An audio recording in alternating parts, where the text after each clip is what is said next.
अगर आप भी चाहते हैं कि आरसीएम म्यूजिक के वीडियो सबसे पहले आप तक पहुंचे, तो लाल बटन को दबा के चैनल को सब्सक्राइब जरूर करें और साथ में बेल आइकन को दबाना ना भूलें।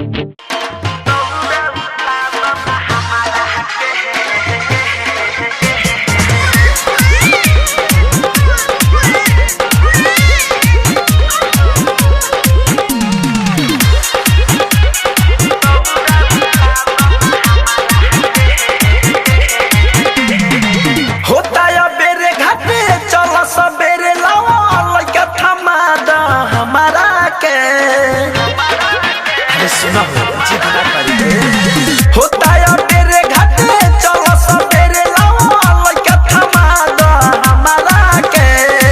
बाहर तू भूखल ताहर मुँह बाटे सुखलाव दौड़ा उठा दना हमारा के बाहर तू भूखल ताहर मुँह बाटे सुखलाव दौड़ा उठा दना हमारा के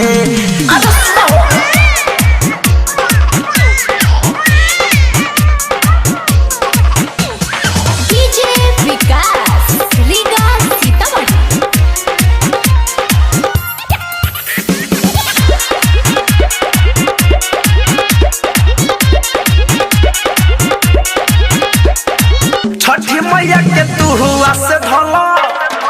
होई है सहोया बिसावा से कला महिमाया पार बाटे जानत जहाने बाटे चलो ना छठी माई के पास चलो सुना ए हो छठी मैया के तू हुआ से धला होई है सहोया बिसावा से कला महिमाया पार बाटे जानत जहाने बाटे चलो ना छठी माई के पास चलो लागी ना भूखा मिली सेवा में सुख धन ऐसे न बैठ तू ठहरा के बाहर तू भूखल ताहर मुँह बाटे सुखलाव दौड़ा उठा दना हमारा के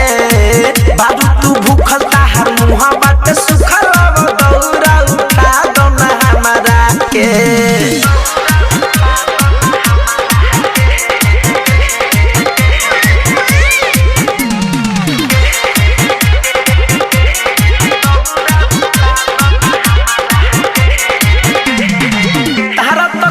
ना बुझाते बाटे सभे तो दौड़ा लेके जाते बाटे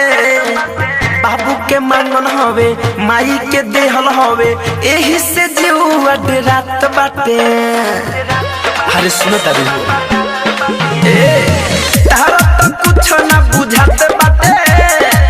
सभे तो दौड़ा लेके जाते बाटे बाबू के मांगन हवे माई के देहल हवे एही से जीवा रात बाटे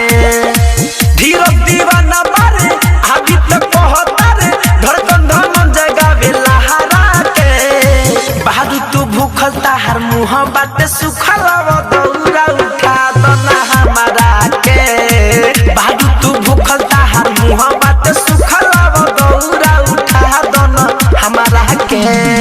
होता है मेरे घाटे चलो सवेरे लाओ लइका थमा द हमारा के बाहर तू भूखल ताहर मुँह बाटे सुखलाव दौड़ा उठा दना हमारा के बाहर तू भूखल ताहर मुँह बाटे सुखलाव दौड़ा उठा दना हमारा के। डाउनलोड कीजिए RCM music official app play store से। आरसीएम म्यूजिक के सारे ऑडियो वीडियो डाउनलोड करने के लिए